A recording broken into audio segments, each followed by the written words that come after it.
Hi, it's Dwyer. It is April 27th, 2023. GamblersAdvisory.com, a free site. BettingAngle.us, a free site. I'm rocking my Jets jersey. I'm crossing my fingers. I'm hoping that Aaron Rodgers is the truth. Jets are so desperate for a quarterback. Let me just tell you how desperate it gets. This is a Geno Smith jersey from several years ago. Right, Aaron? I just hope you understand the hunger Jet fans have. They're much more hungry than my Giants fans, right?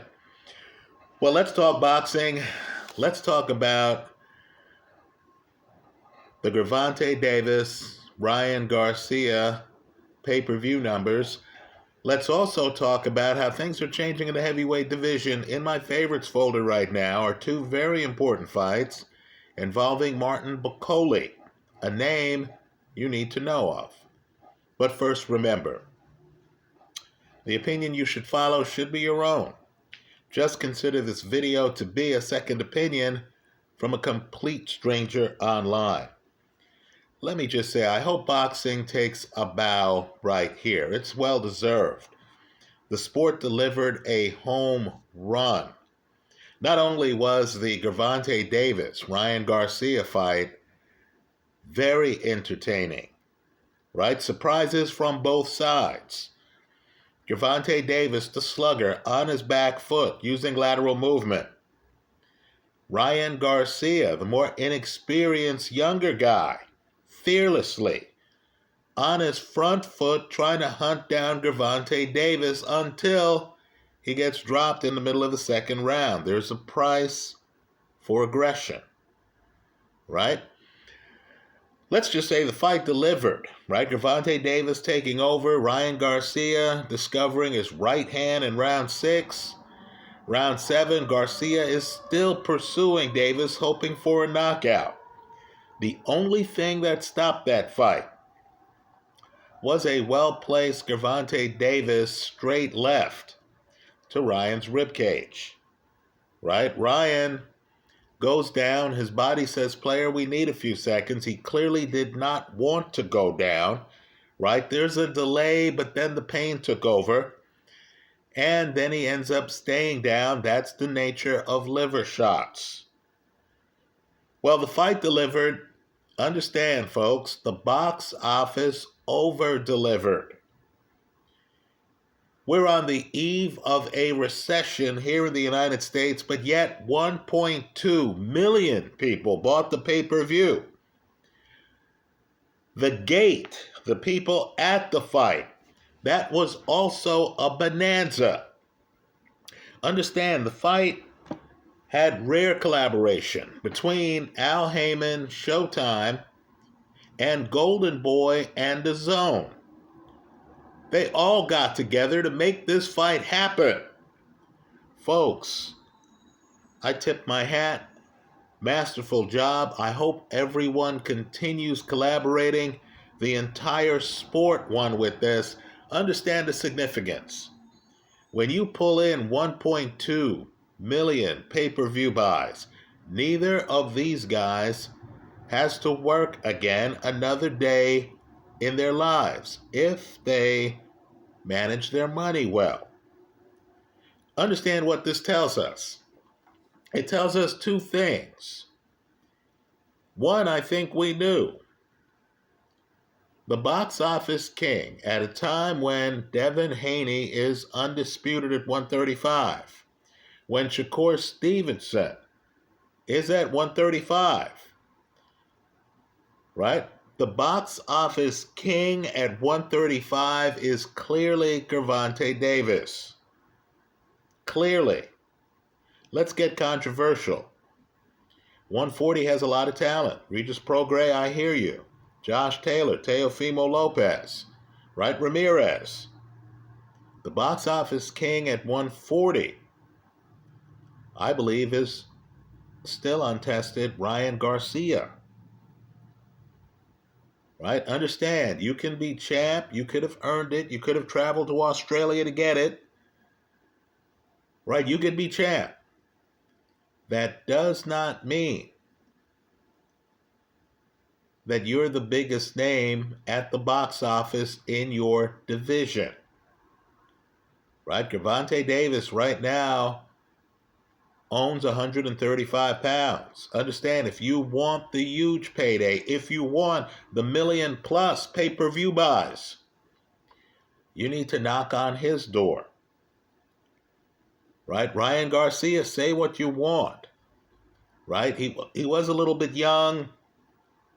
He did do some things wrong.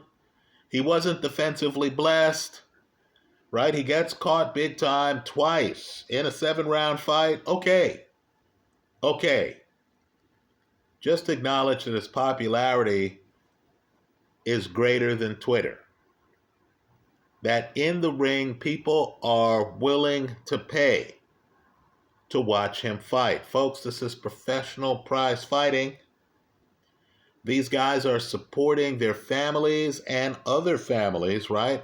Their entourages, sparring partners, manager, trainer, right? These guys are supporting a lot of people.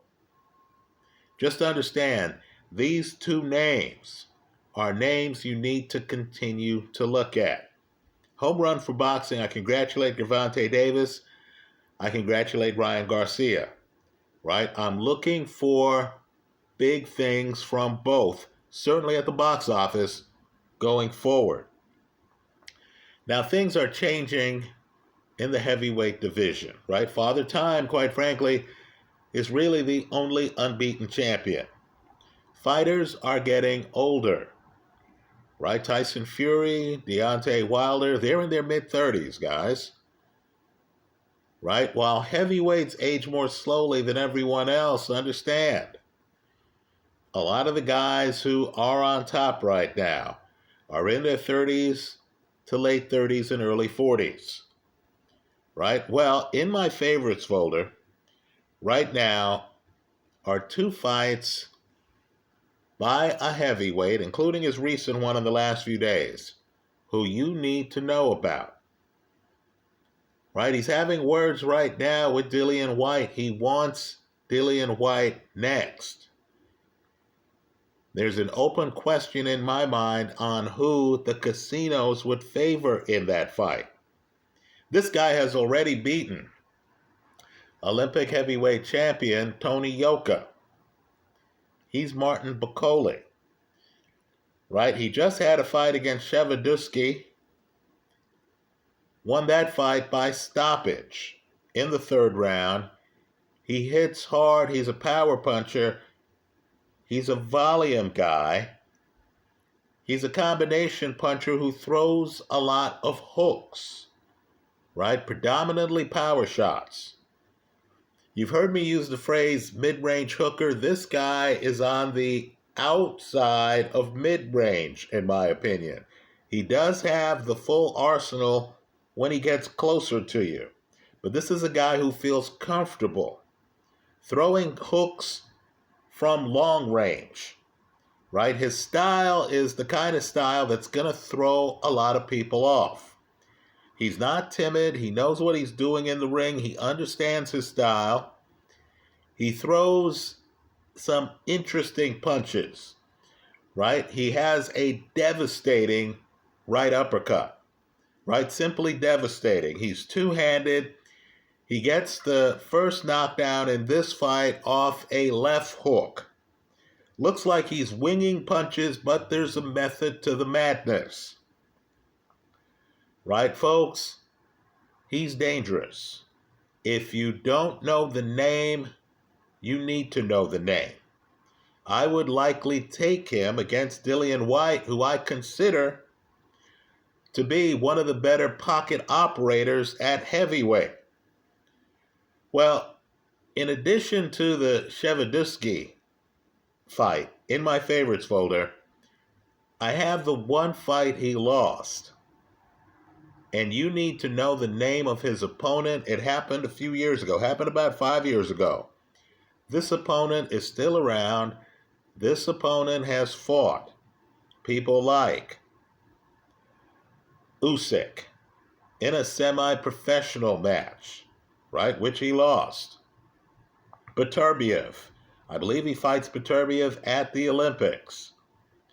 His father was a heavyweight. He's fighting at heavyweight. He's one of the smaller heavyweights, but understand, his style is unique. We're in an era of huge, methodical heavyweights. Not so much Tyson Fury, but certainly a heavyweight like Anthony Joshua, a heavyweight like Deontay Wilder is very methodical, a little bit clunky, right? Knows what they want to do, aren't really in the ring to dance and to ad lib. And in that world, you have Michael Hunter, who's smaller, who is reading you, who is taking you out of your comfort zone by looking disorganized. But here again, there's a method to the madness, right? He beats Martin Bakole because he can move. He's too far away from Bakole, who himself prefers to have a cushion between himself and the opponent. Then he's jumping in, he's throwing punches from low down. He doesn't keep his hands parked on the side of his head. He's daring you to come after him, right? I'm just telling you, a lot of big guys won't be able to handle that challenge. He fought Alexander Povetkin. Quite frankly, was winning that fight until the very end of the fight. Ends up with a draw. You should notice a pattern with Michael Hunter, which is that he has been in the ring with some top-of-the-line opposition. Beterbiev unbeaten as I make this video as a pro. Usyk unbeaten, right, with shares of the heavyweight title. This is a guy who's been around, and he is dangerous. Now, there's a great interview on the Zone right now. It's excellent. It's of George Foreman. In the interview, George Foreman talks about how he was afraid of his stablemate, Sonny Liston. Now, it's interesting because understand, Foreman wins the Olympic gold medal at 19. Right? Liston is much older than him. Liston's also several inches shorter than George Foreman. Right? Liston has the big aura, but Liston wasn't that big a guy. But Sonny could punch. Sonny had an attitude. Sonny had a way about him. Sonny had what Foreman calls an anger to him that Foreman imitated. Right? Understand, young Foreman hung around older fighters. I have not yet seen the George Foreman movie. I hope they do it justice. Because not only is Liston really his mentor, but in his corner he had Archie Moore, right? Dominant. Boxing royalty at light heavyweight. And he had Sandy Sadler, who got the better of Willie Pep in their series, and all of them great punchers. Right? Great punchers. Well, in the interview, and it's striking, Foreman talks about how he likes Deontay Wilder, how he likes Tyson Fury. The interviewers from the Zone, right, otherwise known as the Anthony Joshua Network, ask him about Joshua. And let's just say the room temperature drops a little bit. Now, George is very friendly. But it's interesting because George, who's praising certain fighters, doesn't heap a lot of praise on Anthony Joshua. He even goes further at the mention of Joshua's name, and he says, now we have a lot of big guys. I feel that the guys who are a little bit smaller than me, and he mentions Ali, do better in boxing, right? He's saying big guys don't quite have the coordination of people a little bit smaller than him.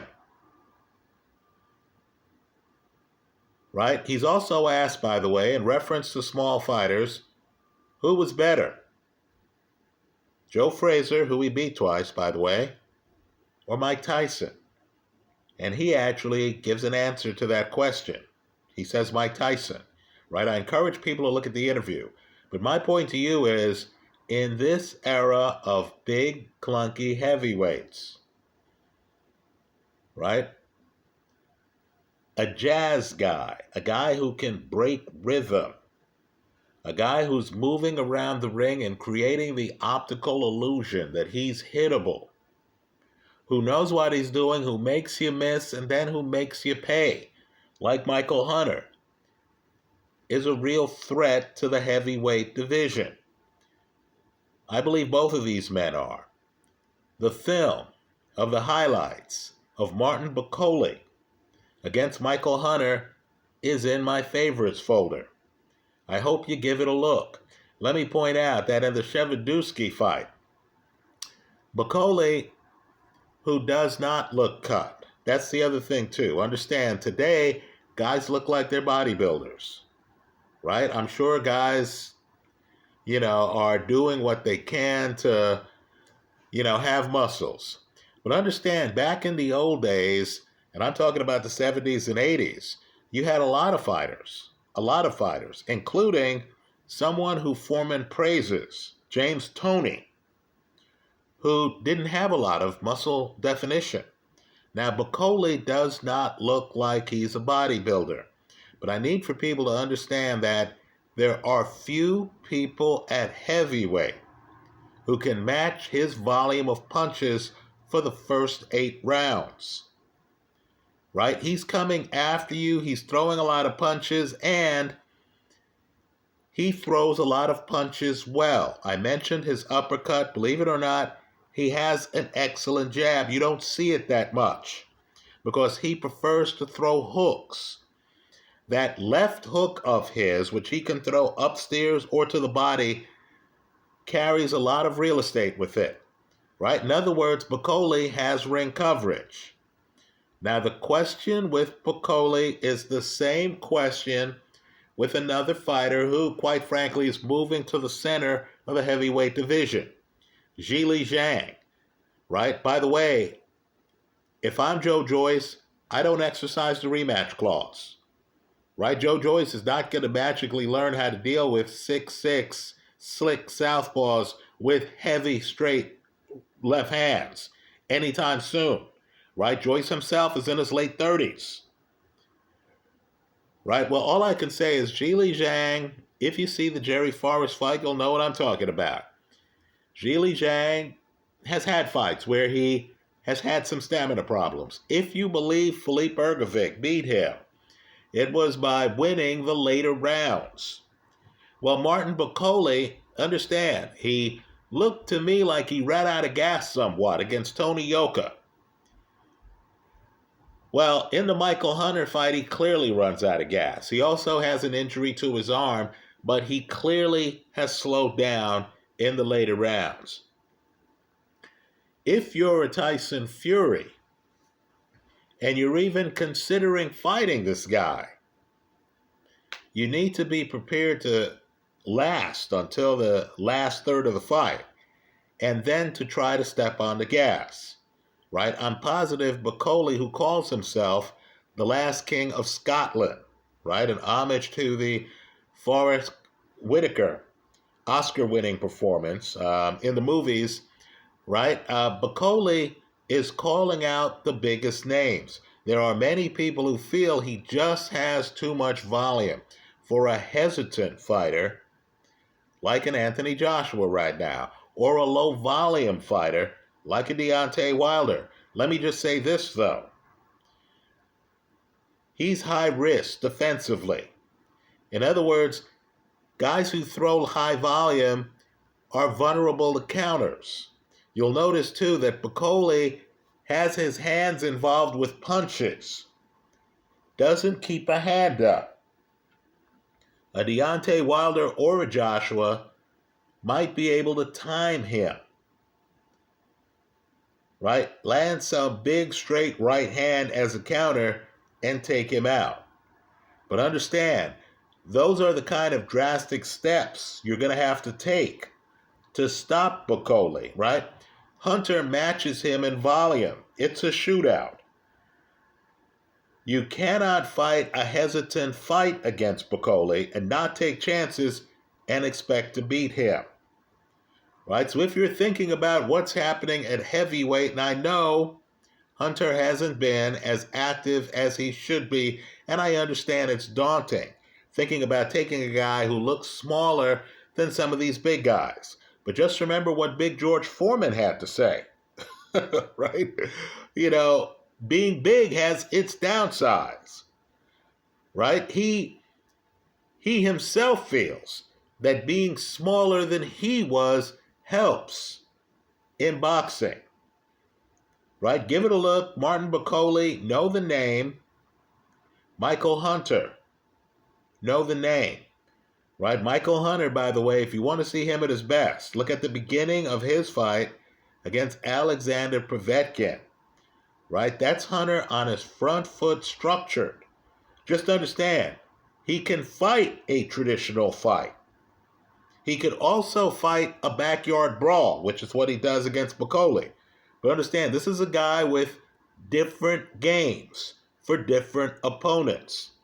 He's dominating, in my opinion, Alexander Povetkin until he starts to tire later in that fight. Give it a look. Just understand, the heavyweight division is much more than Fury, Usyk, Joshua, and Wilder. That's how I see it. Let me hear from you. I hope you leave your comments in the comment section of this YouTube video. Thanks for stopping by.